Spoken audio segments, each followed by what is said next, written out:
Welcome to the Weekly Square with me, Duduzi Brian. This is your show where we keep you up to date by bringing you some of the top headlines from the African continent. As I mentioned last week, I am holding the fort and helping Natasha nurture this baby. We keep up with what's happening in the great African continent so that you don't have to. The date of the recording is the 27th of April 2023. Let's dive in. We'll kick off with what's happening in Sudan. It's been a hot topic for the past 2 weeks. Heavy explosions and gunfire have rocked Sudan's capital of Khartoum, and residents have said despite the extension of the fragile truce between the country's two top generals, whose power struggle has left hundreds dead, the war is still ongoing.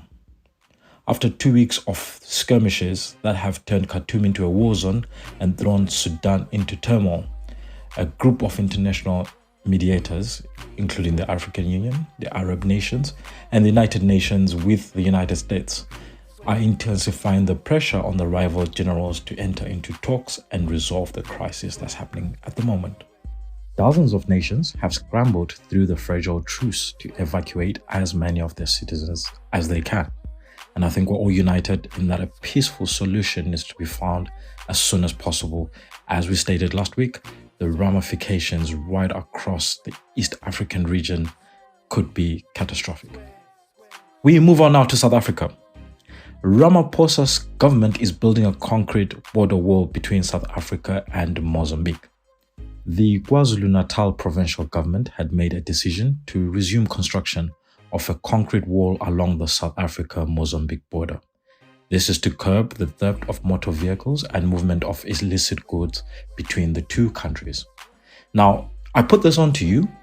Could this be problematic in a country where xenophobia has been a problem? Or is it fully justified? I put it on to you. If you could write in, send us your comments and your thoughts on this. Is this justified or is it problematic? We'll move on now to Nigeria. The Nigerian government has postponed a census due to take place next week, and a new date will be set by the incoming government, the Information Ministry has said. The census was meant to take place between the 3rd and the 7th of May. It is a second postponement this year to the census, the results of which affect the sharing of oil revenues and political representation amongst the 36 states and over 300 ethnic groups in Africa's most populous country. And Nigeria's population is estimated at more than 200 million by the United Nations. These figures are expected to double by the year 2050. This would mean that Nigeria will be the third most populous country behind China, India, and it will overtake the United States. Now, every time this sort of figures come up about the population growth within the continent, the first thing that comes into my mind is productivity and production levels. They somehow need to be increased. Somehow all the raw materials within the continent need to be produced within the continent, and the finished product needs to be shipped from the continent, not the raw material being sold.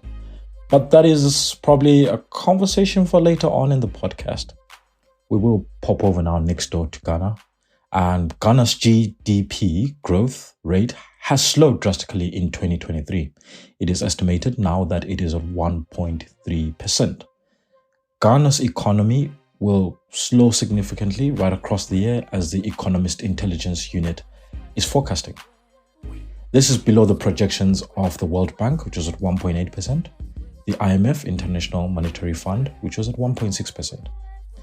And this will furthermore be compounded by that the government in Ghana is committed to fiscal consolidation right through to 2027 in a bid to bring together the public finances and debt back into a sustainable path, underpinned, of course, by the IMF program. Now, the IMF program in Ghana, the whole idea that underpins it is to restore macroeconomic stability and debt sustainability while protecting the vulnerable and preserve financial stability while laying a solid foundation for inclusive recovery. Now, the most interesting part about the economy in Ghana at the moment is that the 2024 election is looming. Now, how will the cost of living crisis, austerity, affect the electorate in their decision making over the next sort of 18 months or so? It'll be definitely interesting, and we'll sure keep you up to date with that as much as we can. Now, to round us off, we've got our joke of the week. Always end it on a light note, all right? That's what we always say. And the joke of the week is this. Joe Biden has officially launched his 2024 presidential campaign. I'm only joking, guys. I'm only joking, but he has launched his campaign. We would love, obviously, as always, to get your thoughts on these and any other headlines we may not have covered. Be sure to keep up with the conversation and keep it going on social media. Use the hashtag #TheWeeklySquare or hashtag #ChatWithNat. You can always email us, chatwithnatshow@gmail.com, or follow chatwithnatshow on Instagram. Now, we are trying to find a way of trying to get your responses as part of the show. We'll work on that and make it better as we go along. So thank you to everybody that's following us and joining and all the sort of business that has to do with social media. This has been The Weekly Square, a Chat with Nat production as always, bringing you headlines from the African continent. I have been your host, Mduduzi Brian. Look after yourselves, keep safe, and we'll catch you next week. Bye-bye for now.